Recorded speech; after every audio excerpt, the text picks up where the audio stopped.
اما بعد فاعوذ باللہ من الشیطان الرجیم بسم اللہ الرحمن الرحیم لقد ارسلنا رسلنا بالبینات وانزلنا معهم الکتاب والمیزان لیقوم الناس بالقسط وانزلنا الحدید فیہ بأس شدید ومنافع للناس وليعلم الله من ينصره ورسله بالغیب ان الله قوی عزیز صدق اللہ العظیم رب اشرح لی صدری ویسر لی امری واحلل عقدۃ من لسانی یفقہوا قولی اللہم الہمنا رشدنا واعذنا من شرور انفسنا اللہم ارنا الحق حقا وارزقنا اتباعہ وارنا الباطل باطلا وارزقنا اجتنابہ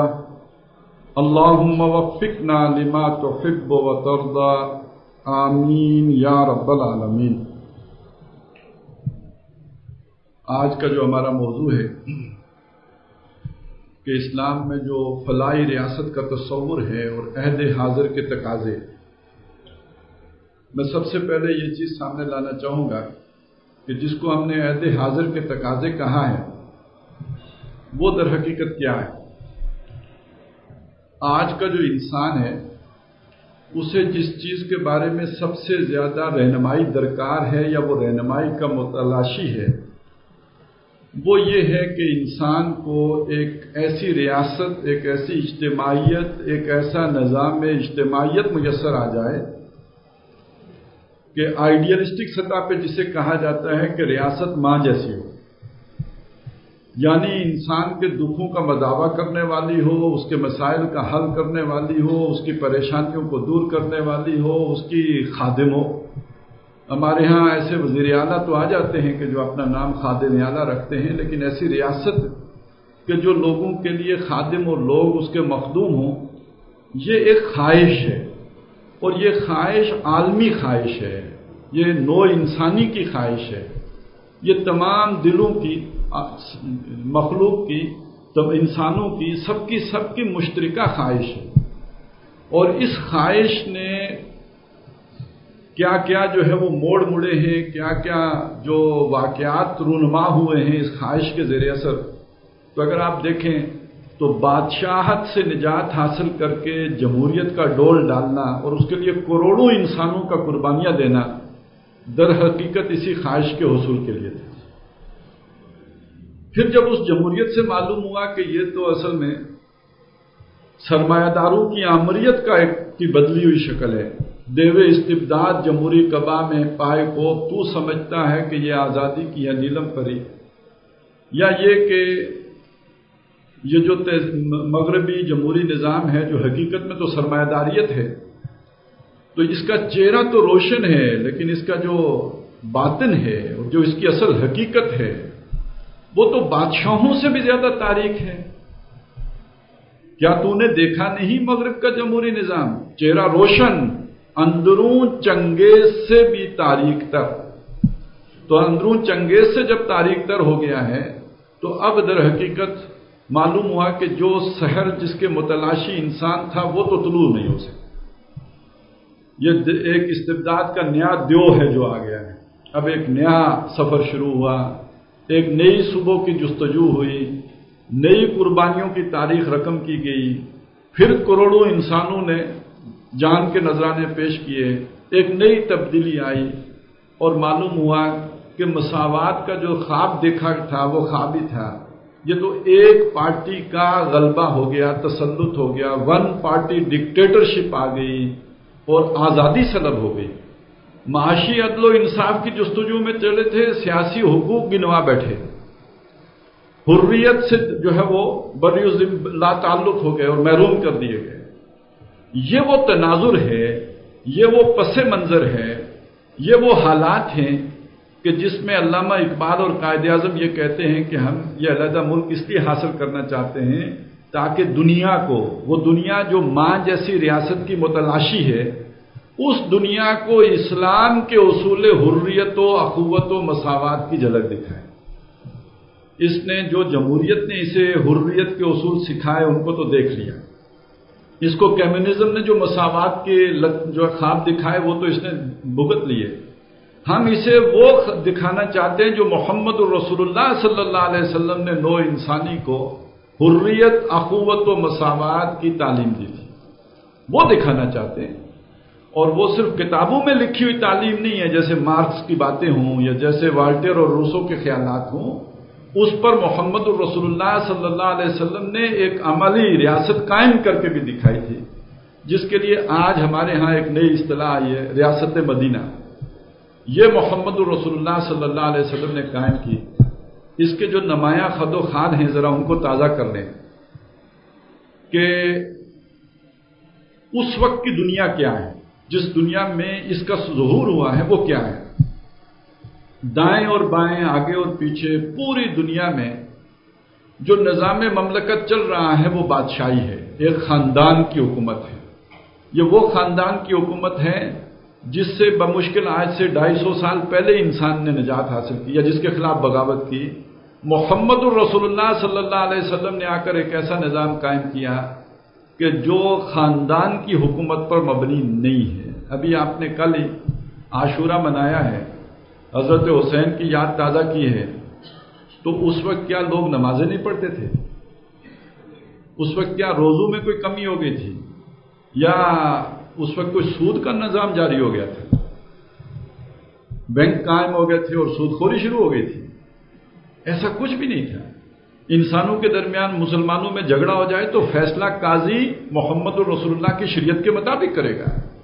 وہ کیا کمی ہو گئی تھی جس کے لیے حضرت حسین کو کھڑا ہونا پڑا کہ وہ حق جو عامت المسلمین کا تھا وہ منتقل ہو گیا تھا ایک خاندان کو. ایک مسلمانوں کے خلیفہ کی نامزدگی اور چناؤ اور انتخاب کا حق امت مسلمہ کے پاس ہے. وہ حق ان سے چھین کر ایک خاندان بنو امیہ میں منتقل ہو گیا تھا.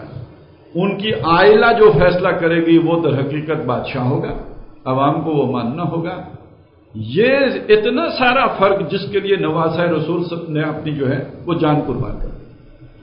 تو محمد الرسول اللہ صلی اللہ علیہ وسلم نے اس دور میں یوں سمجھ لیجئے کہ ایک عوامی خلافت کا تصور دیا ہے.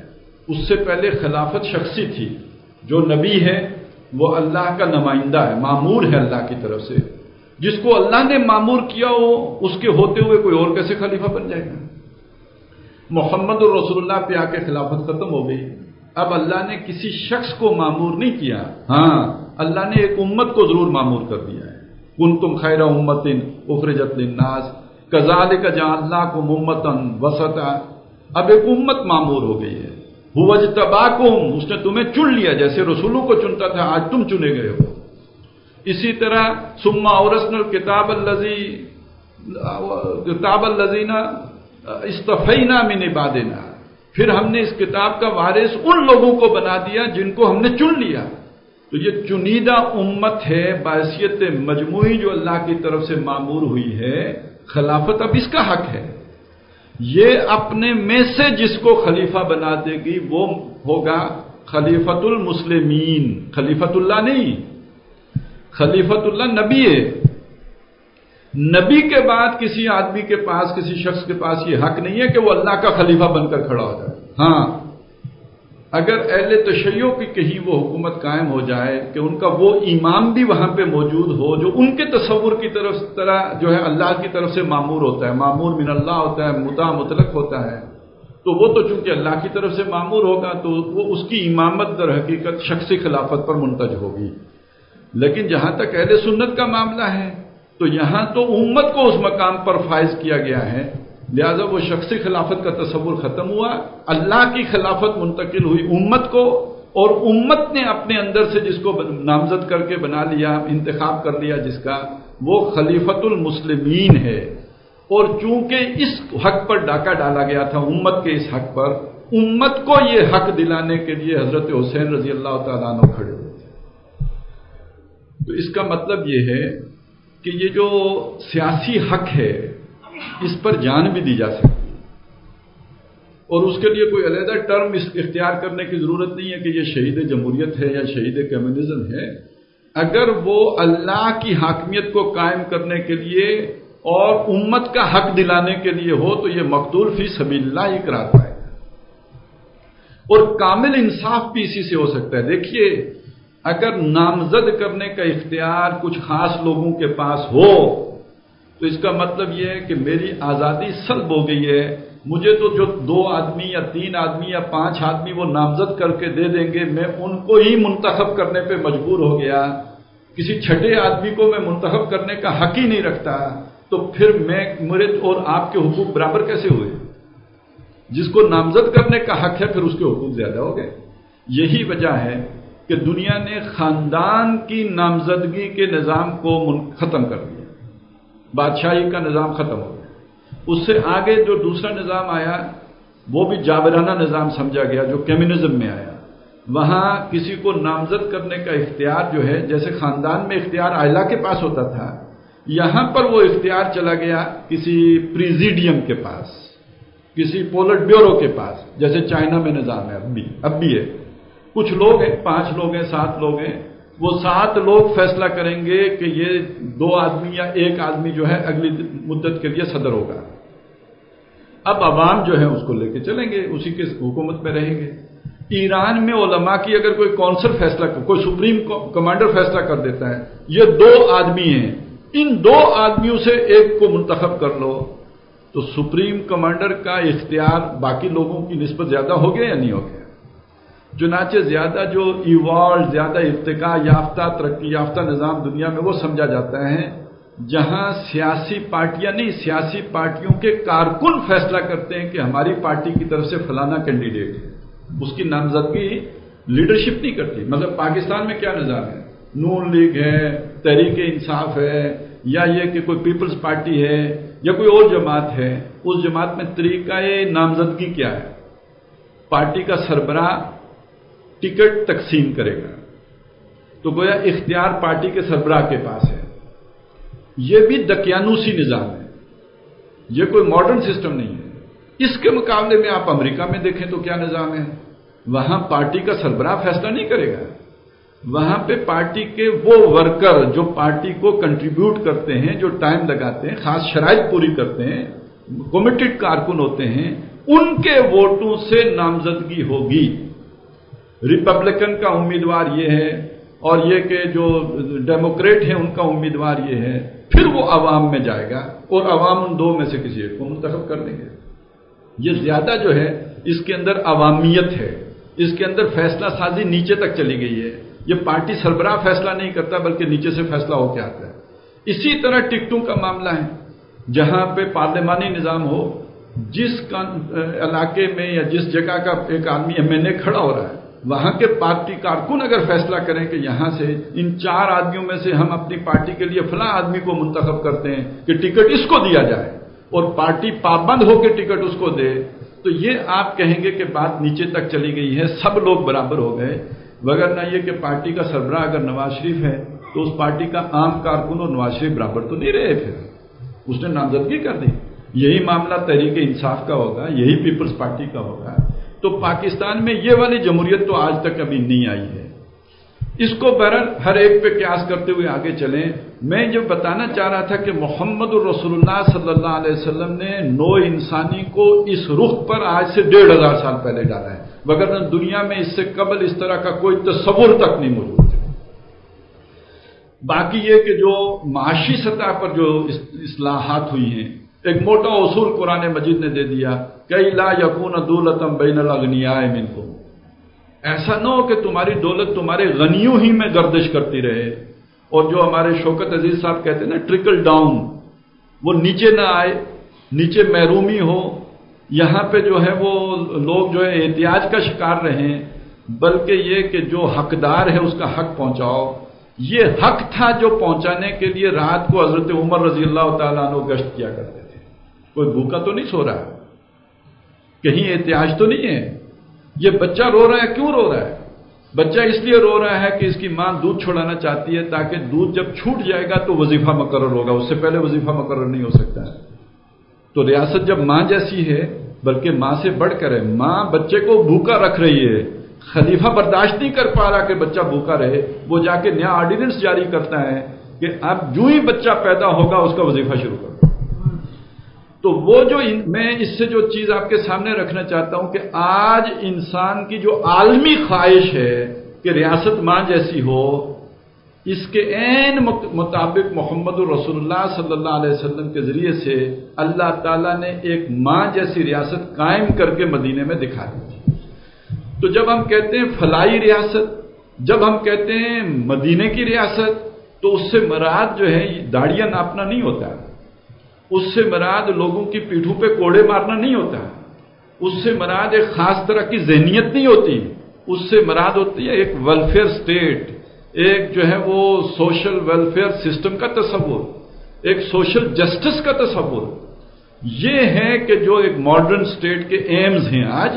اور آپ یہ یقین رکھیں کہ رسول سے زیادہ جدیدیت کسی میں نہیں ہوتی. یہی وجہ ہے تمام رسولوں کو انکار کیا ہے ان کے جو بھی طبقہ تھا وہاں کا، روایت پسند طبقے تھے. ہم اپنے آبا کا طریقہ نہیں چھوڑ سکتے، آپ کی بات نہیں مان سکتے. اس کا مطلب رسول کا طریقہ ان کے آبا کے طریقے سے ہٹ کے ہوتا تھا، ان کی روایت سے ہٹ کر ہوتا تھا، ان کی ٹریڈیشن سے ہٹ کر ہوتا تھا. اور جیسے کہ اللہ کا اصول ہے کہ اللہ تعالیٰ بیماری سے پہلے دوا پیدا کرتا ہے، جیسے کہ اصول ہے بچے کی پیدائش سے پہلے اس کی ماں کی چھاتیوں میں اس کی خوراک پیدا کرتا ہے. اس ماڈرن ایج کی ضروریات کے لیے اللہ نے پہلے محمد رسول اللہ کو بھیجا ہے. تو یہ کبھی بھی نہ سمجھیے کہ اسلام کسی قدیم زمانے کے لیے تھا. در حقیقت اسلام کو اللہ تعالیٰ نے بنایا اس دور کے لیے. اس کا وہ ماڈل جو محمد رسول اللہ صلی اللہ علیہ وسلم کے دور میں ظاہر ہوا وہ اپنے وقت کے لیے تھا.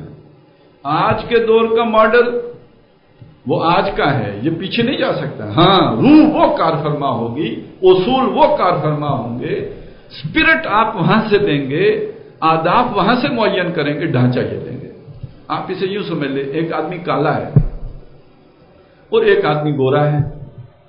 آپ کہیں کہ چونکہ عرب ذرا سانولے تھے، اس گورے کا رنگ پہلے سانولا کریں گے اور اس کے بعد مسلمان کریں گے، تو انہونی بات ہے. گورا بھی کلمہ پڑھ کے مسلمان ہو جائے گا، کالا بھی کلمہ پڑھ کے مسلمان. اسی پہ سمجھ لیجئے ایک قبائلی نظام ہے جیسا کہ عرب کا تھا. وہاں قبائل کے بڑے بڑے لوگ بیٹھیں گے، ان کے سربراہ وہ اولو الامر کہلائیں گے. وہ اولو الامر جس کی نامزدگی کر دیں گے وہ در حقیقت اس قبیلے سب کی طرف سے گویا نامزد شدہ ہو جائے گا. وہاں نیچرل اولو الامر موجود ہے. آج قبیلہ ہی نہیں رہا. آج دنیا میں جب پاکستان جیسی ریاست ہے کوئی قبیلہ ہے یہاں آپ کی گلی میں 6 برادریوں کے لوگ رہتے ہیں. اب جو ان کے اندر جو ایک نظم ہے وہ قبیلے کا یا برادری کا نظم نہیں ہے، گلی کا نظم ہے. ہم ایک گلی کے رہنے والے ہیں، ہم ایک اسکول کے پڑھے ہوئے ہیں، ہمارا ایک سیاسی جماعت سے تعلق ہے. اب ایک نیا نظم بن گیا ہے، ایک نیا سٹرکچر بن گیا ہے. اب یہاں جو اولو الامر بنیں گے اس نئے سٹرکچر کے مطابق ان کو وہ اختیار دینا پڑے گا جو وہاں قبائلی نظام میں اولو الامر بنتے تھے. یہ اولو الامر بننے ہی کا طریقہ، جس کو آپ جو ہے وہ MNA بنا دیتے ہیں یا آپ جسے MPA بنا دیتے ہیں، جسے آپ سربراہ مملکت بنا دیتے ہیں، یہ اولو الامر بنانے کا طریقہ ہے، یہ ماڈرن طریقہ ہے. وہاں کی روح کیا تھی؟ جیسے کسی ٹرائبل چیف کے لیے یہ جائز نہیں تھا کہ وہ اپنا حکم چلائے، وہ پابند تھا کہ اللہ کے حکم کے مطابق اپنے قبیلے کے اندر فیصلے کرے. اسی طرح آج بھی کسی اولو الامر کے پاس یہ حق نہیں ہوگا کہ اپنی مرضی چلائے. وہ پابند ہوگا کہ اللہ اور اس کے رسول کے احکام کے تابع رہ کے چلے. یہ ضرورت پوری ہو جائے تو گویا ایک اصول جو فلاحی ریاست کا یا ریاست مدینہ کا تھا وہ آپ نے اپلائی کر لیا. وہ گورا کلمہ پڑھے تو مسلمان، کالا کلمہ پڑھے تو مسلمان. وہ قبائلی نظام کے اندر یہ اصول اڈاپٹ ہو جائے تو خلافت، اور ایک جمہوری نظام کے اندر یہ اصول آپ نے مان لیا کہ کوئی قانون قرآن و سنت کے خلاف نہیں بنے گا تو خلافت. اس سے آگے چلیں، وہاں بھی اصول یہ تھا دولت امیروں میں گردش نہیں کرنی چاہیے. یہاں بھی اصول یہی ہوگا. وہاں امیروں میں گردش کرنے کے اپنے طریقے ہوں گے. آج سود خوری سب سے بڑا طریقہ ہے جس کے ذریعے سے امیروں میں ہی دولت رہتی ہے. آپ تقسیم دولت کا مساویانہ نظام قائم کرنے کے جو قانون سازی کریں گے وہ اسلام کے اس اصول کے تابع ہوگی. اس سے آگے بڑھیں، وہاں آداب یہ تھے کوئی بھوکا نہیں سوئے. نیل کے کنارے کتا اگر بھوکا مر گیا، ریاست کا ذمہ دار جو ہے، جو خلیفہ وقت ہے، اس پر ذمہ داری آئے گی. تو گویا روٹی کا بندوبست کرنا ریاست کی ذمہ داری ہوگی انسانوں کی. وہاں بلکہ ایک واقعہ ہے، حضرت عمر اسی طرح گشت پہ تھے، وہ کہیں گلی میں سے گزرے اور ایک خاتون جو ہیں ان کے کوئی کراہنے کی آواز آئی. معلوم کیا، پتہ چلا درد ذہ میں مبتلا ہیں اور ان کے خاندان کا کوئی فرد جو ہے اس وقت ان کو کی دیکھ بھال کے لیے موجود نہیں ہے. حضرت عمر رضی اللہ تعالی عنہ اپنے گھر گئے، اپنی اہلیہ کو ساتھ لائے، زچگی کا سارا عمل ان کی اہلیہ کے ذریعے سے سر انجام پایا. اور اس کا مطلب یہ ہے کہ ریاست کی ذمہ داری علاج دینے کی بھی ہے. کوئی بیمار ہے، تکلیف میں ہے، تو ریاست اگر ماں جیسی ہو تو ماں کسی کو تکلیف میں دیکھ کے سو تو نہیں سکتی، تو ریاست نے علاج کا بندوبست بھی کرنا ہے، ریاست نے تعلیم کا بندوبست بھی کرنا ہے، ریاست نے کپڑے کا بندوبست بھی کرنا ہے، ریاست نے مکان کا بندوبست بھی کرنا ہے.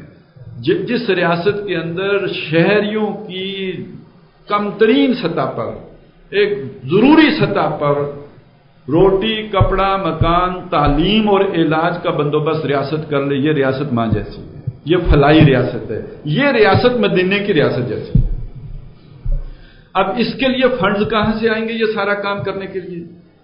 پہلا اصول یہ ہے کہ دولت وہ غریبوں میں بھی گردش کرے، اور اس میں بنیادی بات وہ ہوگی کہ سود خوری نہیں ہوگی. زکوٰۃ کا نظام ہوگا. اچھا، زکوٰۃ اور ٹیکس کے نظام میں بڑا بنیادی فرق ہے. یہ بہت آسان ہے، ٹیکس کا نظام بہت مشکل ہے. ٹیکس ہے آمدنی پر. اب ہر آدمی کی سالانہ آمدنی کا حساب لگاؤ، بہت بڑا کھیڑ ہے. زکوٰۃ ہے آپ کی موجود مال پر. ریاست کو اس سے کوئی غرض نہیں اس سال آپ کو نفع ہوا تو کتنا ہوا یا نقصان ہوا تو اس وقت آپ کے پاس اتنا مال موجود ہے جس پر زکوٰۃ لگ سکتی ہے، لائیے زکوٰۃ دیجیے. اچھا، یہ بھی اموال ظاہرہ پر ہوگی، وہ مال جو آپ کی دکان پر موجود ہے، آپ کے کارخانے میں موجود ہے، ظاہراً نظر آتا ہے. وہ مال جو آپ نے گھر میں رکھا ہوا ہے، سونے چاندی کی صورت میں ہے یا روپے پیسے کی صورت میں ہے، یہ اموال باطنہ ہیں. ان پر زکوٰۃ دینا آپ کا اپنی ذمہ داری ہے. ریاست آپ سے نہیں لے سکتی، اور ریاست کو پتہ ہی نہیں ہے، وہ آپ کے گھر پہ چھاپے مارے گی. یہ تو آپ جانے، آپ کا خدا جانے.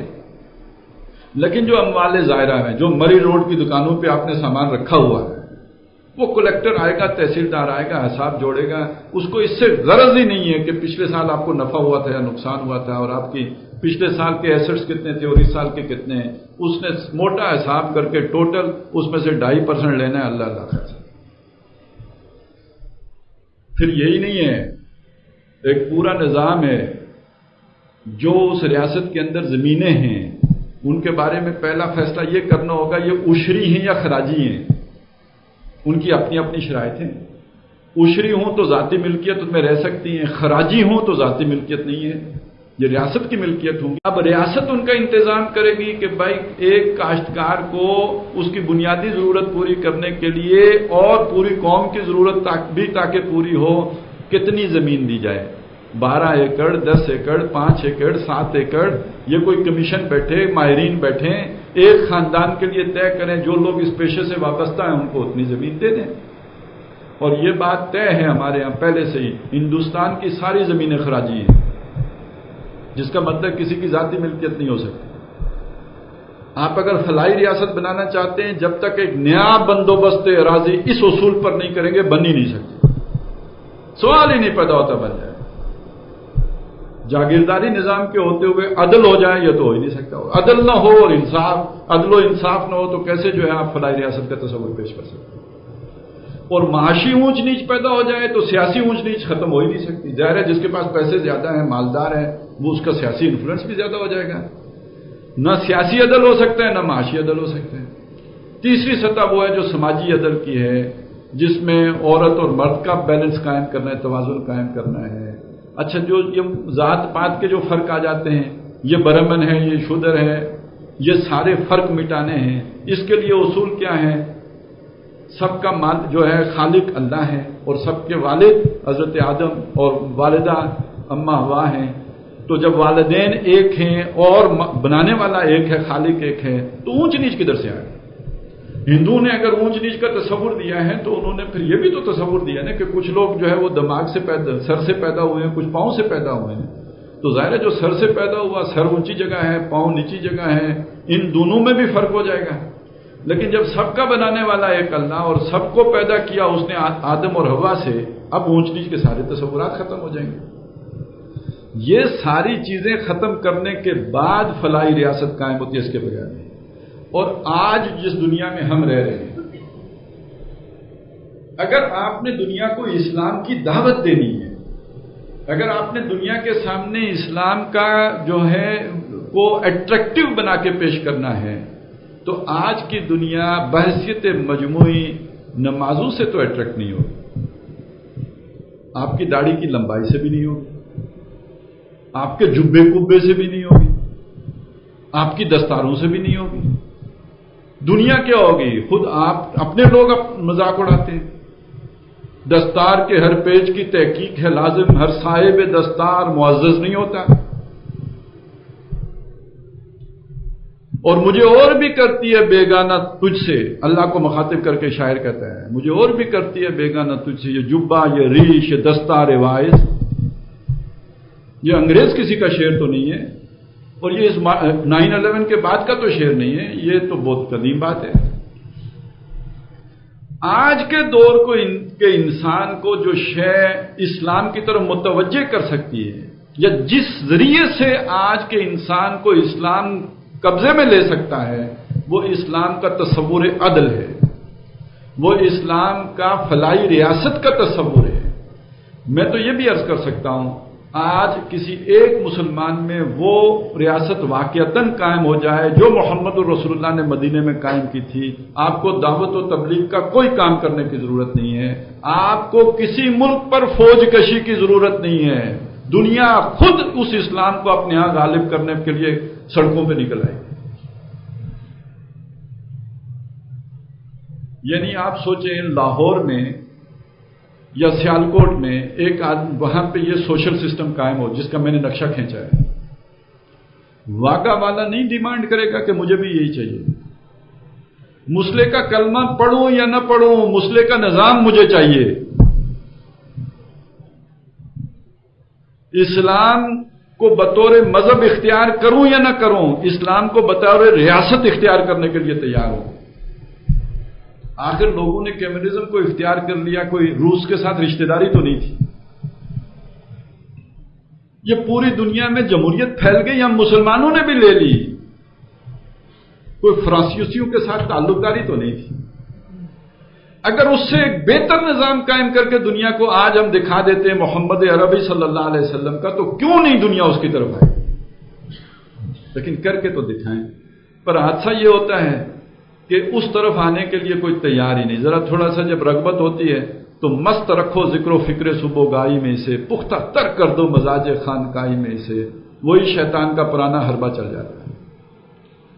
بہرحال یہ جو ساری بات ہے یہ کوئی اضافی بات نہیں ہے، یہ کوئی نفلی بات نہیں ہے، یہ محض ایک لوگوں کی خدمت کی بات نہیں ہے، بلکہ یہ کہ قرآن مجید کی تعلیمات کا نچوڑ یہ محمد الرسول اللہ صلی اللہ علیہ وسلم کی مقصد بعثت. اس کے لیے 3 مقامات ہیں قرآن مجید میں جہاں نبی اکرم صلی اللہ علیہ وسلم کا مقصد بعثت بیان ہوا، اور وہاں فرمایا کہ ہم نے ان کو اس لیے بھیجا تاکہ وہ دین حق جو لے کر آئے ہیں، عادلانہ نظام، وہ دین حق پوری زندگی کے اوپر، زندگی کے تمام پہلوؤں پر، زندگی کے سارے گوشوں میں، زندگی کے سارے حصوں میں، یعنی سیاست میں، معیشت میں، اس کی سماجی نظام میں، ہر جگہ پہ اللہ کے دین کی وہ تعلیمات جو ہیں وہ غالب ہو جائیں. اس لیے بھیجا محمد رسول اللہ کو صلی اللہ علیہ وسلم. لِيُظْهِرَهُ عَلَى الدِّينِ كُلِّهِ وَلَوْ كَرِهَ الْمُشْرِكُونَ. خواہ مشرکوں کو جو اس معاشرے کا مفاد یافتہ طبقہ ہے، خواہ ان کو یہ بات کتنی ناگوار کیوں نہ ہو، محمد رسول اللہ اس لیے آئے. یہ جو میں نے شروع میں آیت تلاوت کی تھی سورہ حدید کی آیت نمبر 25، اس میں سارے رسولوں کا مقصد بعثت بیان ہوا. فرمایا ہم نے تمام رسول بھیجے، انہیں معجزے دیے، انہیں کتابیں دی، انہیں ایک میزان بھی دی. اور یہاں میزان سے مراد ہے وہی دین حق، وہی نظام عدل اجتماعی جو توازن قائم کر دے. میزان توازن قائم کرنے والی شے ہے جو سرمایہ اور محنت کے درمیان توازن قائم کر دے.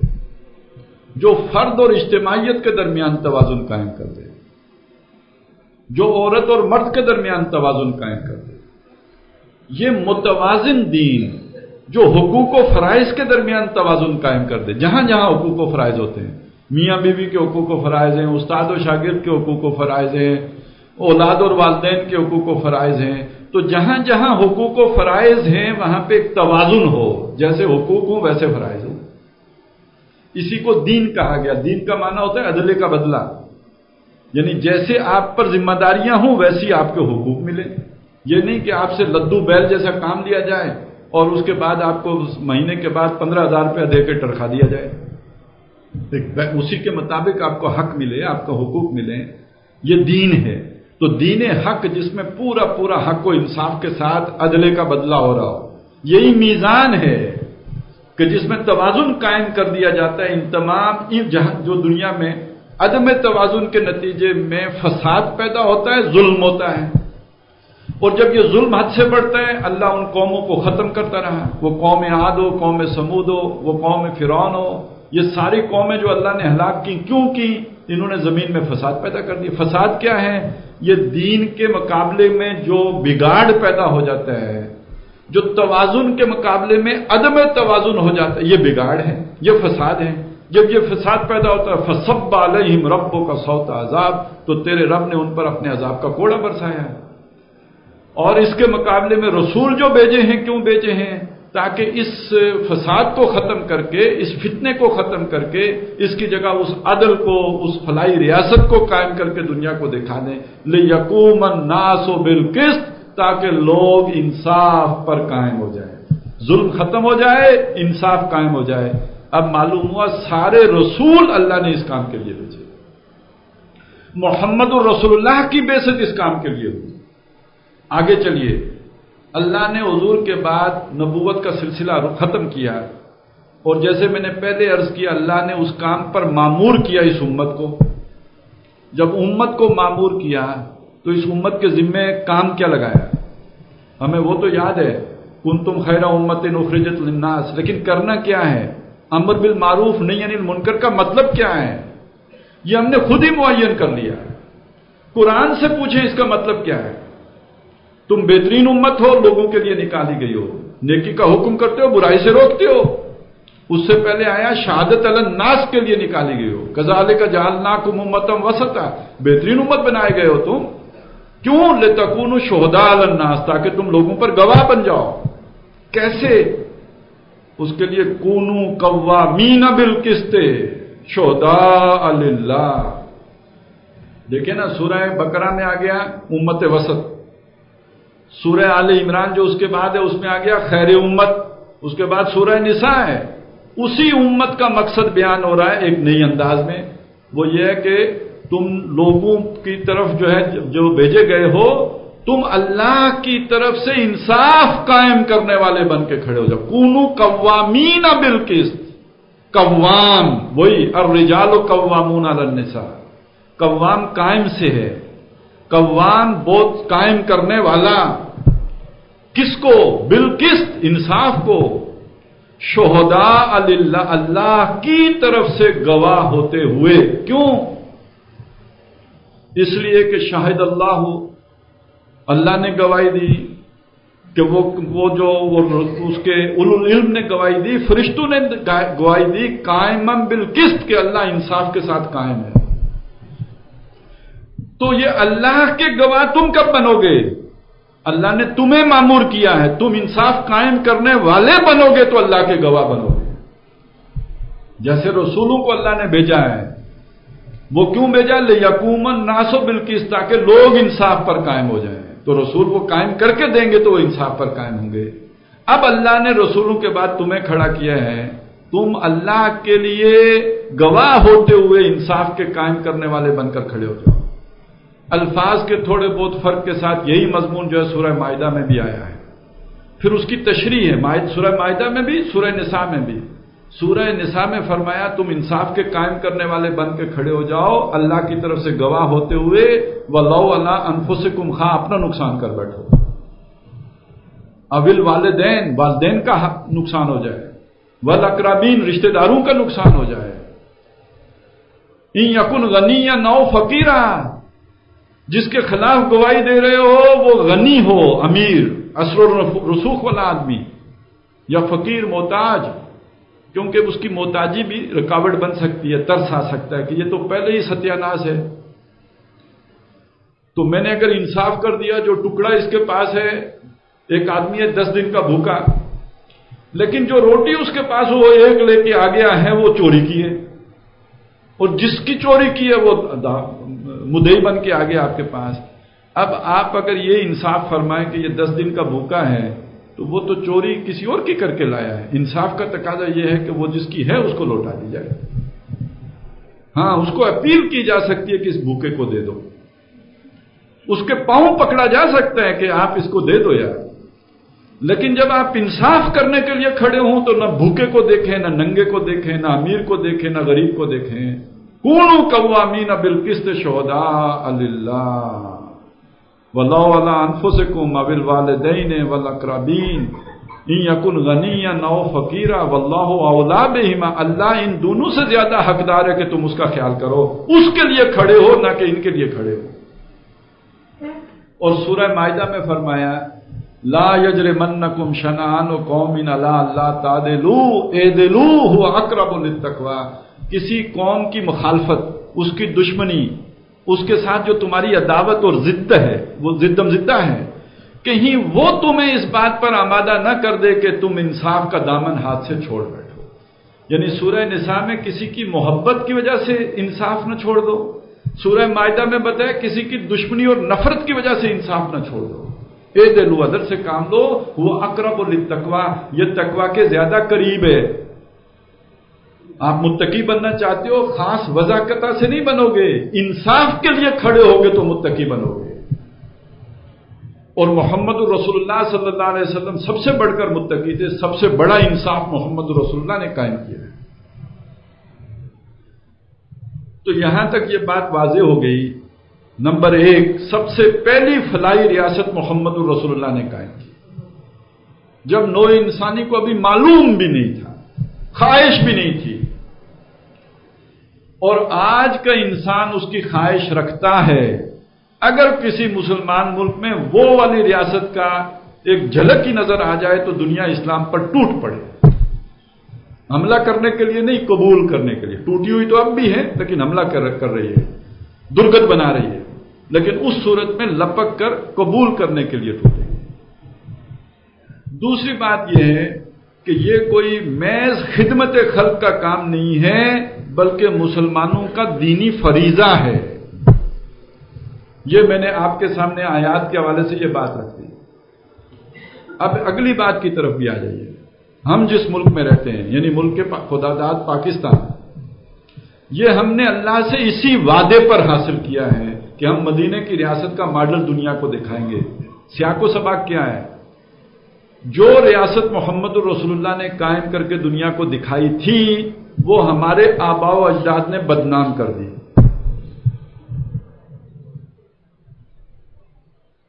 آپ کا جو ملوکیت کا دور ہے وہ کوئی دنیا کے لیے ایک ڈراؤنے خواب کی مانند ہے، یا بنا دیا گیا ہے، لیکن دنیا ڈرتی ہے اس سے۔ اور یہ جو دور گزرا ہے یہ پیچھے 20-25 سال، اس میں اسلام سے لوگوں کو اور بھی خوفزدہ کر دیا گیا۔ اس کا ایک منظر آپ نے دیکھا ہوگا کہ مغرب میں اتنا خوف پیدا ہو گیا کہ وہ برقعے سے بھی ڈرتے ہیں، داڑھی سے بھی ڈرتے ہیں، ہر اسلامی شاعر سے ڈرتے ہیں۔ کوئی داڑھی والا آدمی ریسٹورنٹ میں آ جائے، لوگ چلے جاتے ہیں، کہتے ہیں ان کو کھلا لیں، ہم بعد میں کھا لیں گے، یہ پیٹ بھر کے جائیں گے تو اس کے بعد ہم کھا لیں گے۔ پاس بیٹھتے ہوئے ڈرتے ہیں۔ فلائٹ میں کوئی اکٹھا ہو جائے تو وہ فلائٹ چینج کروا لیتے ہیں، اگلی فلائٹ میں آ جائیں گے۔ اس داڑھی والے کے ساتھ سفر کرتے ہوئے وحشت ہوتی ہے۔ یہ تو تصویر دنیا کو چلی گئی ہے، ہماری حرکتوں کی وجہ سے گئی ہے، اور حرکتیں وہ جو ہم نے فخریہ کی ہیں۔ تو ہم یہ ملک اس لیے حاصل کیا ہم نے کہ دنیا کو اسلام کا یہ تصور پیش کرے، انہیں پتہ چلے یار یہ فلاحی ریاست ہے، اسلام کے اصول حریت و اخوت و مساوات کی جھلک دنیا کو دکھانے کے لیے حاصل کیا ہے۔ اور اگر یہ نہ کریں، اس طرف پیش قدمی نہ کریں، تو در حقیقت ہمارا اس ملک کا علیحدہ وجود کی بنیاد ہی ختم ہو جاتی ہے۔ ہم میں اتحاد و اتفاق ہی باقی نہیں رہتا. کیوں؟ ہمیں جوڑنے والی شے ہی یہ تصور ہے.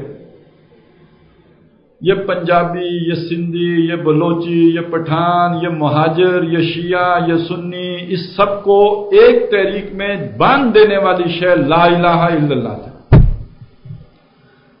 اگر اس لا الہ الا اللہ ہی سے انحراف ہو جائے تو پیچھے کیا رہے گا؟ یہ کہنے کی بات ہے میرا پاکستان ہے کہ تیرا پاکستان ہے. پنجابی کے لیے پنجاب، سندھی کے لیے سندھ، بلوچی کے لیے بلوچستان، پٹھان کے لیے کے پی کے.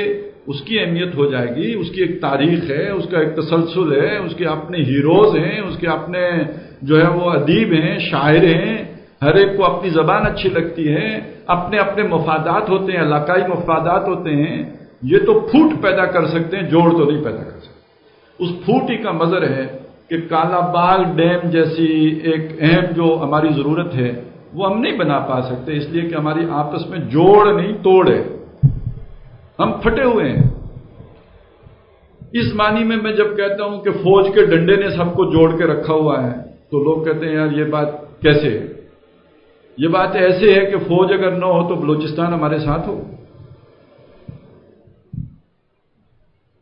اور ابھی ایم کیو ایم کے خلاف کراچی میں فوج نے وہ سارا کچھ نہ کیا ہوتا جو راحیل شریف کے دور میں کیا ہے تو ذرا بتائیے وہاں علیحدگی کی تحریک نہ چل پڑتی؟ قائد آباد کی باتیں نہیں ہوتی تھی یا لیاقت آباد کی؟ سندھ کے اندر بھی اس طرح کی تحریکیں تھیں. تو یہ تو جس شے نے ہمیں جوڑ کے رکھا ہے کوئی وہ محبت کا رشتہ نہیں ہے، وہ کوئی آپس کا بھائی چارہ نہیں ہے جس نے جوڑ کے رکھا ہوا ہے. یہ اوپر کا ڈنڈا ہے جس نے سب کو جوڑ کے رکھا ہوا ہے. لیکن اگر اسلام آ جاتا ہے تو اسلام تو سب کا مشترکہ میراث ہے نا. وہ سندھی کی بھی ہے، وہ مہاجر کی بھی ہے، وہ پنجابی کی بھی ہے، وہ پٹھان کی بھی ہے، وہ بلوچی کی بھی ہے، وہ بنگالی کی بھی ہے. یہ توحید کا کلمہ ہے جو سب کو وحدت میں پروتا ہے، اتحاد پیدا کرتا ہے. اور توحید سے ہٹ کر ہر کلمہ وہ ہے جو توڑ پیدا کرتا ہے. جوڑ پیدا کرنے والا کلمہ کلمہ توحید ہے، اور جو توحید سے ہٹ کر جو کلمہ ہو وہ توڑ پیدا کرنے والا ہے، جوڑ پیدا کرنے والا نہیں. وحدت توحید سے. تو ہماری استحکام، ہماری بقا، ہماری مضبوطی، ہماری ترقی یعنی ہم پاکستانیوں کی وہ بھی در حقیقت اس اسلام کے اس تصور کے ساتھ وابستہ ہے. اچھا پھر اگر آپ نماز والے تصور پہ جائیں گے وہ جوڑ نہیں پیدا کر سکتا. یہ بریلوی اور طرح سے پڑھے گا، دیوبندی اور بات کرے گا، اہل حدیث کچھ اور کہے گا، تشیع کی بات کوئی اور ہوگی. وہاں پہ بھی اختلاف آ جائے گا. البتہ یہ فلاحی ریاست کا تصور ہوا جو سب کو جوڑ دے گا. وہ مسلک کی سطح پہ ریاست بے شک سیکولر ہو جائے، جو سیکولرزم کا تصور ہے نا، جو تمہارا اپنا مسلک ہے اس پر عمل کرو. کوئی حنفی بن کے رہتا ہے حنفی بن کے رہے، کوئی شافعی بن کے رہتا ہے شافعی بن کے رہے، کوئی اہل حدیثوں کے طریقے پہ نماز پڑھتا ہے پڑھے کرے، جو بریلوی طریقے پہ چلتا ہے چلا کرے. لیکن سیاست، معیشت، سماجی سطح پر مسلک کی نہیں چلے گی، قرآن و سنت کی چلے گی. بہرحال اس کے نتیجے میں ہمارے اندر ایک اتحاد، اتفاق، جوڑ، مضبوطی پیدا ہو جائے گی. پھر کوئی ہندوستان، کوئی اسلام، امریکہ ہمارا مقابلہ نہیں کر سکتا، کیونکہ اتفاق کی طاقت سب سے بڑی طاقت ہے. یہ ایٹم بم سے بڑی طاقت ہے. آپ کے پاس ایٹم بم نہیں تھا جب آپ نے انگریز اور ہندو کی مرضی کے خلاف پاکستان بنایا. اس وقت کیا طاقت تھی؟ یہ اتحاد کی طاقت ہے. سب سے بڑی طاقت اتحاد کی طاقت ہے. بہرحال تو ہمارے لیے تو زندگی موت کا مسئلہ ہے. پھر اس کا مطلب ہے ہماری آخرت کا انحصار بھی اسی پر ہے کہ ہم اس کی جدوجہد کر رہے ہیں یا نہیں کر رہے ہیں. ہماری دنیا کے بچنے کا اور ترقی کا اور اس میں بھی جو ہے بہتری کا انحصار اسی پر ہے کہ ہم اس کے ساتھ جڑتے ہیں کہ نہیں جڑتے. لیکن یہ کام کرنے کی ترتیب کیا ہے؟ ہوگا کیسے؟ یہ اس درس و تدریس محض اس سے ہو جائے گا؟ یہ خیال پیدا کر دینے سے ہوگا؟ یہ نعرہ لگا دینے سے ہو جائے گا؟ تو نعرہ تو تحریک پاکستان میں بھی بہت لگے تھے، نعرے تو تحریک نظام مصطفیٰ میں بھی لگے تھے، نعرے اب بھی لگ رہے ہیں، دعوے تب بھی ہوئے تھے، دعوے اب بھی ہو رہے ہیں. تو اچھی بات سمجھ لیجئے اس کی ترتیب اور اس کا طریقہ بھی وہی رکھنا پڑے گا جو محمد الرسول اللہ نے پہلی فلاحی ریاست بنانے میں رکھا ہے۔ اس میں پہلا کام کیا ہے؟ دیکھیے، کام کرنے چلے ہیں آپ ریاست کی سطح کا، آغاز کہاں سے ہوگا؟ سٹیپ 1 کیا ہے؟ فرد کی اصلاح ہوگی تو اجتماعیت کی اصلاح ہوگی، آدمی ٹھیک ہوگا تو معاشرہ ٹھیک ہوگا۔ غلط افراد کے اوپر معاشرہ نہیں ٹھیک ہو جاتا۔ یہ فرد کی اصلاح کیسی ہو؟ اس کو کس بٹی سے گزاریں کہ یہ ٹھیک ہو جائے؟ اس کے لیے قرآن مجید کا طریقہ کیا ہے؟ وہی اللہ جس نے رسول صلی اللہ علیہ وسلم کو بھیجا الہدا دین حق دے کر، تاکہ اس دین کو غالب کریں پوری نظام زندگی پر۔ 4 جگہوں پہ محمد الرسول اللہ صلی اللہ علیہ وسلم کی افراد سازی کا طریقہ بھی قرآن نے بیان کیا ہے۔ آدمی کیسے بنائے انہوں نے؟ وہی اللہ جس نے مبعوث کیا امیوں میں سے ایک رسول جو انہی میں سے ہے، ان کو اللہ کی آیات پڑھ کر سناتا ہے، ان کا تزکیہ کرتا ہے، انہیں کتاب اور حکمت کی تعلیم دیتا ہے۔ یہ 4 کام ہیں تربیت کے جو محمد رسول اللہ نے کیے ہیں، انسان بدلنے کے کام۔ یہ انسان بدلنے کا کام ہے۔ جب قرآن مجید ایک فرد کے سامنے پڑھا گیا، اسے سنایا گیا یا اس نے پڑھا، اس کو قرآن کے ساتھ جوڑا گیا، اس کا تعلق قرآن کے ساتھ قائم کیا گیا۔ یہ قرآن کیا چیز ہے؟ قرآن جیسے ہوتا ہے نا جی، بیج ہے پڑا ہوا زمین میں، زمین خشک پڑی ہے، بیج اس کے اندر پڑا ہے، اوپر سے بارش ہوئی، اس بارش نے اس بیج کو متحرک کر دیا، اس میں حرکت پیدا کر دی، اب اس سے وہ ایک سوئی نکلے گی، پھر وہ فصل تیار ہوگی۔ تو اصل کام کس نے کیا؟ بارش نے۔ پوٹینشیل زمین میں بھی اور بیج میں بھی موجود تھا، لیکن بارش کے بغیر اس میں حرکت نہیں پیدا ہو سکتی۔ بالکل اسی طرح انسان کے اندر اللہ نے ایک بیج رکھا ہے، اس بیج کا نام روح ہے۔ اس روح میں بہت بلندی تک جانے کی صلاحیت ہے، وہ فرشتوں سے اوپر جا سکتی ہے۔ یہ جسم گویا زمین کی مانند ہے۔ جب اس پر بارش ہوتی ہے قرآن مجید کی تو برکت پیدا ہوتی ہے، وہاں حرکت پیدا ہوتی ہے، یہاں برکت پیدا ہوتی ہے۔ اس کی برکت سے روح کے اندر جو ہے وہ ترفع ہوتا ہے، ارتقاء ہوتا ہے، اس کے اندر اٹھان آتی ہے، وہ بلندی کی طرف پرواز کرتی ہے۔ وہ جو بات کہی گئی کہ خودی کو کر بلند اتنا کہ ہر تقدیر سے پہلے خدا بندے سے خود پوچھے بتا تیری رضا کیا ہے، تو یہ سب سے پہلی چیز ہے اس روح کو ایکٹیویٹ کرنا، اور اس روح کو ایکٹیویٹ کرتا ہے قرآن مجید، جو اس کے لیے بمنزلہ بارش کے جیسے بیج کے لیے۔ لیکن اس روح کے کو کچھ بریکیں لگی ہوئی ہیں، جیسے وہ غبارہ ہوتا ہے نا جس میں ہائیڈروجن بری ہو، اس کو باندھ کے رکھ دیں، وہ اڑ تو سکتا ہے لیکن دھاگے سے بندھا ہے، جب تک دھاگا کھولیں گے نہیں اڑے گا۔ وہ بریکیں کیا ہیں؟ وہ مال کی محبت، وہ دنیا کا لالچ، رشتوں کے بندھن، یہاں کے تعلق، لالچ، تکبر، حسد، کینہ، یہ بریکیں ہیں جو روح کو اوپر نہیں جانے دیتی۔ یہ کھولیں، یہ کون کھولے گا؟ وہ بھی یہی قرآن جب اندر جائے گا انسان کے اپنے شیطان کو قتل کرے گا۔ حدیث میں آیا نا کہ ہر انسان کے ساتھ ایک شیطان ہے جو اس میں خون کی مانند صلاحیت کیے ہوئے، اس شیطان کو کیسے قتل کرے؟ حضور سے پوچھا کہ آپ کے ساتھ ہے؟ کہا ہاں، لیکن میں نے اسے مسلمان کر لیا ہے۔ تو شیطان کو مسلمان بنائے بغیر آپ کی روح پرواز نہیں کر سکتی، تو کیسے مسلمان کریں گے اسے؟ علامہ اقبال نے ایک مشورہ دیا ہے، کشتن ابلیس کار مشکل ہے۔ وہ جو ابلیس اندر بیٹھا ہوا ہے اسے قتل کرنا بڑا مشکل کام ہے، تو کیا کریں؟ خوشترام باشد کے مسلمان نشکونی، بہتر یہ ہے کہ اس کو مسلمان بنا دو۔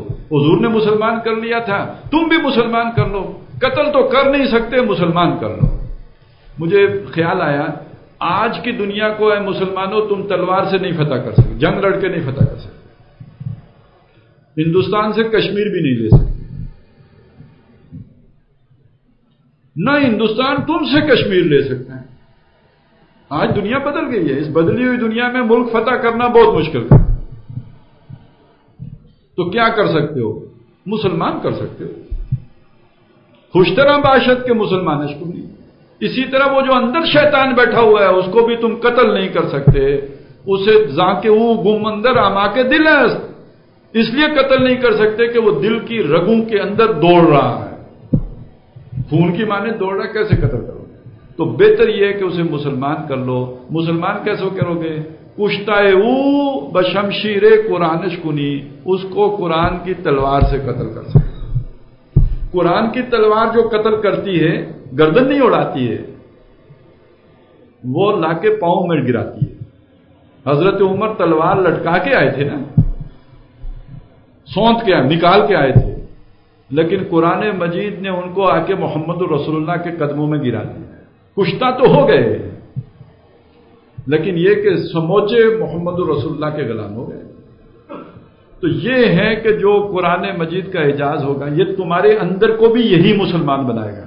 باہر سے مسلمان ہو، اندر اگر مسلمانی نہیں ہے، انانیت ہے، تکبر ہے، حسد ہے، کینہ ہے، بغض ہے، لالچ ہے، ضد ہے، مال کی محبت ہے، حب جاہ ہے، اقتدار کی طلب ہے، شہرت کی خواہش ہے، اس سب کو ٹھیک کرنے والا، اس کو قتل کرنے والا، اس کو مسلمان بنانے والا، ان جذبات کو ارج ٹو ڈومینیٹ کو صحیح رخ دینے والا، یہ بھی قرآن مجید. اس کے ذریعے سے اسے قابو کرو. یہ ہے وہ جو قرآن کی آیات کی تلاوت کے نتیجے میں تزکیہ ہوتا ہے انسان کا. یہ جب تزکیہ ہوتا ہے تو گویا فرد تیار ہو گیا. اب اس فرد کو مزید بھی تزکیہ کی ضرورت ہے، ابھی مکمل نہیں ہوا. اب اس کو وہ ہدایت کا رستہ دکھانا ہے. اب نماز پڑھو، اب روزہ رکھو، اب زکوٰۃ دو. اب یہ تزکیے کے اگلے مراحل ہیں. ضروری وہ آیات کی تلاوت کے نتیجے میں ہو گیا، اس کے بعد ایک ڈائریکشن بھی چاہیے.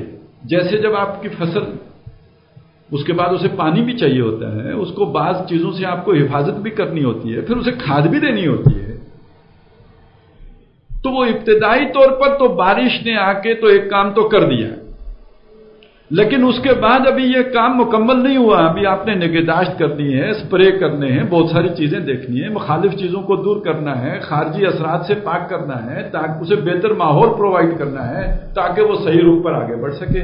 یہ دوسرا کام جو ہے یہ کتاب کی تعلیم ہے، نماز کیسے پڑھنی، روزہ کیسے رکھنا. اور اس کے ساتھ جب حکمت کی تعلیم شامل ہوگی تو ذہن کی تطہیر ہوگی. فرسودہ خیالات، گندے نظریات، جو طرح طرح کے دنیا میں مختلف جو تصورات پائے جاتے ہیں وہ سب چھٹتے چلے جائیں گے. ہر طرف توحید غالب ہوتی چلی جائے گی. ذہن پر آپ کی جو ہے فکر پر، آپ کی سوچ پر توحید غالب ہو گئی. یہ تزکیے کی اگلی منزل ہے. یہ تمام منازل طے کرنے کے بعد بھی اب آپ اگر گندم جو ہے اس کو سردیوں کی بجائے گرمیوں میں بو دیں تو ہوگی، اور مکئی کی فصل سردیوں میں. بالکل اسی طرح اگر ماحول مطابق نہیں ہوگا تب بھی فرد کی وہ جو اٹھان ہے وہ مکمل نہیں ہو. جیسی فصل کو ماحول مناسب نہ ملے تباہ ہو جائے گی، اسی طرح وہ فرد اگر اسے مناسب ماحول نہیں ملتا، بے شک یہ سارا عمل جاری ہو تب بھی اس کا تزکیہ یا اس کا جو ترقی ہے یا جو اس کی روح کی بلندی ہے وہ مکمل نہیں ہو سکتی. وہ مناسب ماحول کس شے کو کہتے ہیں؟ وہ مناسب ماحول اجتماعی نظام کو کہتے ہیں. اگر اوپر اجتماعی نظام سیاسی سطح پر، معاشی سطح پر، سماجی سطح پر وہ توحید کی بنیاد پر قائم نہیں ہے تو یہ جو توحید کی فصل تیار ہوئی ہے یہ تو گویا یوں سمجھیے کہ آپ نے اس کو قید کر دیا ہے. اس کی بڑھوتری ہو ہی نہیں سکتی، وہ رک جائے گا. اور اگر یہ باطل نظام اوپر ہے تو اب توحید کا تقاضا یہ ہے کہ اس سے ٹکر لو، اس کے ساتھ رفٹ ہو تمہاری، وہاں زندہ ہو تو انڈر پروٹیسٹ زندہ ہو. اور اس کے نتیجے میں جو قربانی دینی پڑے گی، جو نقصان برداشت کرنا پڑے گا، جو معاشرے سے کٹنا پڑا ہے اور اس کی فیسلٹیز چھوڑنی پڑے ہیں، یہ اس کا نعم البدل ہو جائے گا. وہ جو کمی لگ گئی نا، ماحول کی کمی لگ گئی، اس کا بدل یہ ہو جائے گا، گویا جسے ہم جہاد فی سبیل اللہ جس کا جامع عنوان بن جائے گا، اس جد و جہد کا جو آپ نے باطل نظام کے خلاف کی ہے، یہ گویا اس کمی کی تلافی یا اس گناہ کا کفارہ بن جائے گا۔ لیکن جب وہ نظام قائم ہو جائے تو وہ کمزور لوگ جو جد و جہد نہیں کر سکتے تھے، جو اس جہاد میں شریک نہیں ہو سکتے تھے، اب ان کے لیے بھی آسانی ہو گئی کہ گروہ کریں، ترقی کریں، آگے بڑھیں، ان کی روح بھی پرواز کرے۔ یہ جب تک وہ نظام آپ قائم کر کے نہیں رکھ دیتے اس وقت تک ان کے لیے ممکن نہیں ہوگا۔ باطل کے اقتدار میں تقویٰ کی آرزو کتنا حسین فریب ہے جو کھا رہے ہیں ہم۔ اس کا نتیجہ کیا نکلا؟ اب یہ چوتھی بات، اس میں طریقہ کار بھی آ گیا۔ سب سے پہلے توجہ دینی ہوگی فرد پر۔ فرد جب پختہ ہو جائے گا، تیار ہو جائے گا، اب اس فرد کو آپ نے ایک منظم جماعت کی صورت دینی ہوگی۔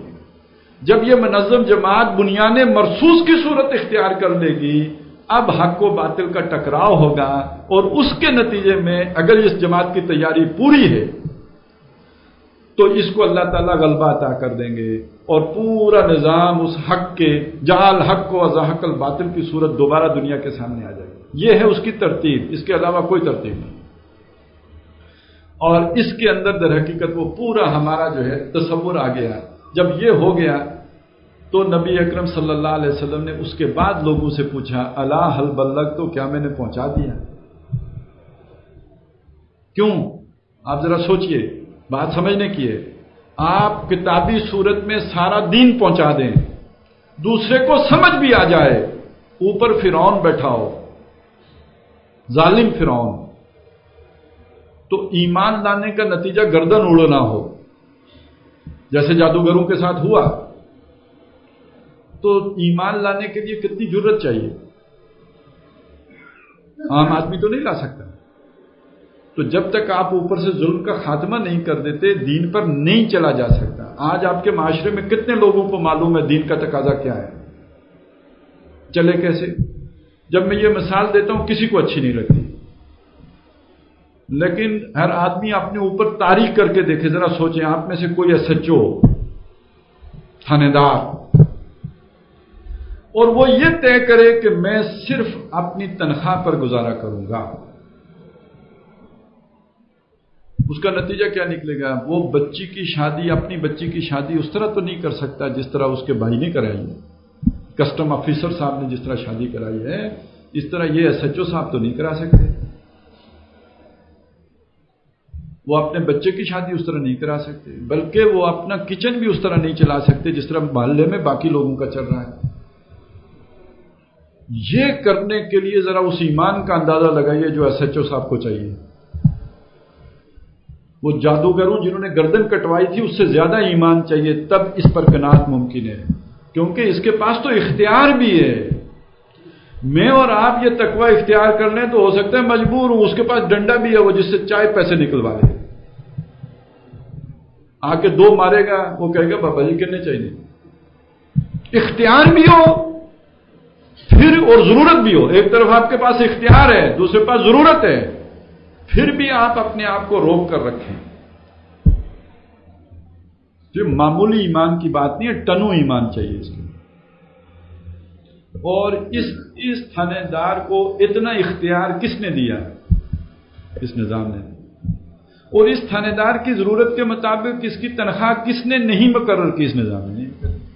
آپ نے اگر اختیار اتنا دیا، ابھی ہم نے پڑھا دین کیا ہے، جو آپ کے فرائض ہیں اس کے برابر آپ کے حقوق ہیں، اگر آپ نے اختیار اتنا دیا ہے تو ویسی فیسلٹیز دینی ہوں گی، تب جا کے بیلنس قائم ہوگا۔ اختیار لامحدود، ادھر اس کے گھر میں رکھ دی آپ نے احتیاج، کرپشن کیسے نہیں ہوگی؟ اس کے ایمان کا دھیلا کیسے نہیں ہوگا؟ یہ میں نے ایک طرح کی مثال دی۔ اب ذرا آ جائیے، ایک مزدور ہے، اس کے پاس اختیار تو کوئی نہیں ہے، خواہشات اس کے دل میں بھی سب یہی ہیں، معاشرے میں یہی کچھ ہو رہا ہے، اس کے پڑوس میں بھی لوگ اسی طرح کر رہے ہیں، لیکن اس کے ہاں پراٹھا نہیں پک سکتا ہے، 700 روپے دیہڑی لے کے کیا کرے گا؟ اب مجھے بتائیے کہ وہ اگر اس میں کوئی جان ہو اور عزائم بھی ہوں تو ڈاکو بن جائے گا یا نہیں بن جائے گا؟ اور اگر ادھر سے بچے گا، اتنی ضرورت نہیں ہے، وہ یا اس کا بیٹا یا اس کی بیوی یا کوئی ہو سکتا ہے چور بنی جائے.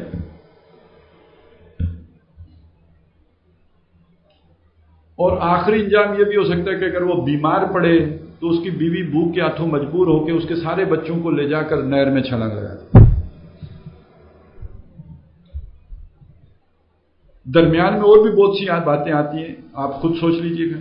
اس کے پاس جو کوئی شے بھی بیچنے کی ہوگی بیچ کے اپنی گزارا تو کرے گی. وہ بیچنے کے لیے کوئی اشیاء ہو یا جسم ہو جو بھی ہو. معلوم ہوا برائی کہاں سے شروع ہوتی ہے. یہ ظالمانہ نظام یہ برائی کی ماں ہے. یہ جیسے کوئی شے انڈے بچے دیتی ہے اس طرح ظالمانہ نظام برائی جنتا ہے. اور ہم کہیں جی ویڈیو شاپس بند کر دیں، یہ برائی کے اڈے بند کر دیں، جسم فروشی کے اڈے بند کر دیں، اس کے خلاف مظاہرہ کر دیں، اور یہ اتنے بھوکوں کو کھانا کھلا دیں، مہر جو ہے وہ رمضان کے مہینوں میں اتنوں کو افطار کرا دیں. اس سے برائی یہ غربت ختم ہو جائے گی. اچھی طرح سمجھ لیجئے، یعنی جو چیزیں سامنے آ رہی ہیں ہمارا دینی تقاضا ہے، اس سے آگے یہ کہ اس سے بڑھ کر یہ کہ ہمارے ملک کے بچاؤ اور بقاء اور استحکام کی بنیاد بھی یہی ہے. آخرت کی فوز و فلاح بھی اسی پہ مضمر ہے، اور بحیثیت دیندار زندگی گزارنے کا بھی اس کے علاوہ کوئی چارہ نہیں ہے کہ ہم اس کی جدوجہد کریں. اور اس کا طریقہ کار کیا ہے جو محمد رسول اللہ صلی اللہ علیہ وسلم نے دیا ہے. پہلے فرد کی اصلاح، پھر اس کو منظم کرنا، پھر ایک جماعت کی صورت دینا، پھر اس جماعت کو سلطنت کے ساتھ اس کا ایک جو تصادم ہونا، اور اس کے نتیجے میں اللہ کے دین کا غالب ہونا. یہ سارے مراحل بھی علامہ اقبال نے ایک شعر میں بیان کر دیے. کہتے ہیں با نشہ درویشی در ساز و دمادم زن جو پختہ شوی خدرا بر سلطنت جمزن. یہ جو پہلا کام ہے نا، یہ خود دین پر عمل کرنا، دوسروں کو دینداری سکھانا، قرآن پڑھنا پڑھانا سکھانا، یہ سارا، اور یہ دعوت کا کام، اور اس میں جو مشکلات آئیں ان پر صبر کرنا، یہ درویشی کا کام ہے. درویش کا یہی کام ہوتا ہے نا، یہ درویشی ہے. تو کہتے ہیں بانشہ درویشی در ساز و دمادم زن، اسی میں لگے رہو لگے رہو لگے رہو لگے رہو لگے رہو. چون پختہ شوی، جب پکے ہو جاؤ یعنی جماعت بن جاؤ، ایک بنیاد مرصوص وجود میں آ گئی، اب کیا کرو؟ بر سلطنت جمزن، اپنے آپ کو سلطنت جمشید پہ دے مارو. اب ٹکراؤ کے پہلے دور میں صورت کیا تھی؟ مسلح تصادم. آج کے دور میں صورت کیا ہے؟ سڑکوں پہ نکلنا، عوامی تحریک، پکٹنگ، مظاہرے، دھرنے. اور آپ نے دیکھا کہ اس سے حکومت مفلوج ہو جاتی ہے کہ نہیں ہوتی؟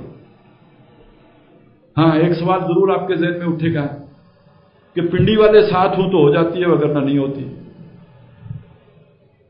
لیکن یہ کہ یہ در حقیقت پنڈی والوں کی تحریک ہو تو اس طرح کی ہوتی ہے. اگر پیور عوامی تحریک ہو، وہ کسی ایک شہر میں فوکس نہیں ہوتی، عوامی تحریک ہے. اس میں ریل کا پہیہ بھی جام ہوتا ہے، اس میں ٹریفک بھی جو ہے وہ جام ہوتی ہے، وہ پورے ملک گیر ہوتی ہے. عوامی ہوتی ہے تو ملک گیر ہوتی ہے. وہ اس میں تاجر بھی خود سے شریک ہوتے ہیں، ڈنڈے لے کے دکانیں بند نہیں کروائی جاتی، لوگ اپنی مرضی سے ساتھ دیتے ہیں. جب اس طرح عوام اس انقلابی قیادت کے پیچھے کھڑی ہو جاتی ہے، جیل بھرو تحریک بھی چلانے کے لیے تیار ہو جاتی ہے، تو حکومت مفلوج ہوتی ہے. وہ صرف اسلام آباد کی حکومت نہیں مفلوج ہوتی، ساتھ پنڈی والی بھی ہو جاتی ہے. تب جا کے وہ کام مکمل ہوتا ہے. اس کی کامل مثال آپ نے ایران میں دیکھی. ایران کے اندر یہی تحریک چلی، اور اس کے نتیجے میں شاہ ایران کے پاس یہ سب کچھ تھا، لیکن یہ کہ ایک ایک کر کے اس کا ہر ادارہ بیٹھتا چلا گیا، آخر اسے بھاگنا پڑا. یہ ہوتی ہے عوامی تحریک. اس کے نتیجے میں وہ انقلاب برپا ہوتا ہے اور وہ فلاحی ریاست وجود میں آتی ہے. اب آخری بات اس میں عرض کر دوں، جیسے کہ وہ تزکیے کی بات آئی ہے، اس میں ایمان کا ذکر بھی آیا. یہ بات میں دعوے سے کہہ سکتا ہوں، اگر اس تحریک کے کارکنوں کے اندر آخرت کا خوف نہ پیدا کر دیا جائے تو جب یہ دین کے نام پر اقتدار میں آئیں گے تو نیا ظلم کا بازار گرم کریں گے. یہ صرف آخرت ہے اللہ کے سامنے پیشی، کہ جو انسان کو عدل پر آمادہ کرتی ہے، جو کمزور کو بھی سرو کرنے کا حوصلہ دیتی ہے، وگرنہ یہ کہ کمزور پہ تو غصہ آ ہی جاتا ہے. طاقتور کو دیکھ کے ہنسی آ جاتی ہے اور کمزور کو دیکھ کے غصہ آپ سے آپ آ جاتا ہے۔ یہ صرف خدا خوفی ہے، اللہ کا تقویٰ ہے، اللہ کے سامنے کھڑے ہونے کا احساس ہے کہ اختیار رکھتے ہوئے بھی انسان عدل سے کام لے، وگرنہ یہ کہ اختیار کے ساتھ غلطی آ جائے۔ اور یہ قرآن نے بیان کیا ہے اور صحابہ سے کہا، اور یہ جب مدینے میں ہجرت ہو چکی اس کے بعد کہا، سورہ محمد میں کہا صلی اللہ علیہ وسلم، فَهَلْ عَصَيْتُمْ إِن تَوَلَّيْتُمْ أَن تُفْسِدُوا فِي الْأَرْضِ وَتُقَطِّعُوا أَرْحَامَكُمْ۔ اس بات کا اندیشہ ہے کہ تمہیں آج اگر اقتدار مل جائے، حکومت مل جائے، تم بھی فساد مچاؤ گے زمین میں اور رحمی رشتوں کو قطع کرو گے۔ مزید تربیت، مزید تربیت، مزید تربیت، یہاں تک کہ وہ زلزلوا زلزالا شدیدہ غزوہ احزاب میں ہو گیا۔ تو اب معلوم ہوا اللہ ہی کے لیے جیتے ہیں، اللہ ہی کے لیے مرتے ہیں۔ اب جا کے اللہ کی مدد اس کے بعد آئی ہے اور حکومت ملی ہے، پھر آپ کو معلوم ہے کہ وہ پھر کر کے دکھایا ہے کہ ایک عام بندو بھی اٹھ کے پوچھتا ہے کہ جناب آپ نے یہ کپڑے کیسے سلوا دیے؟ یہ تب ہوتا ہے جب جس کے پاس اختیار ہے نا وہ اللہ سے ڈرنے والا ہو۔ تو اللہ سے ڈرنے والے ہی یہ فلاحی ریاست قائم کر سکتے ہیں، اللہ سے ڈرنے والے ہی وہ ریاست بنا سکتے ہیں جو ماں جیسی ہو، اس کے بغیر نہیں بن سکتے۔ اللہ تعالی ہمیں سب سے پہلے اللہ کا ڈر عطا کرے، خدا خوفی عطا کرے، اور پھر اس خدا خوفی کے بعد آپس میں مل جل کر اس ہدف کو حاصل کرنے کے لیے ہمیں ایک محنت، جدوجہد، کوشش، ہمت، اس کی بھی توفیق عطا فرمائے۔ اقول قولی ھذا واستغفر اللہ لی ولکم ولسائر المسلمین والمسلمات۔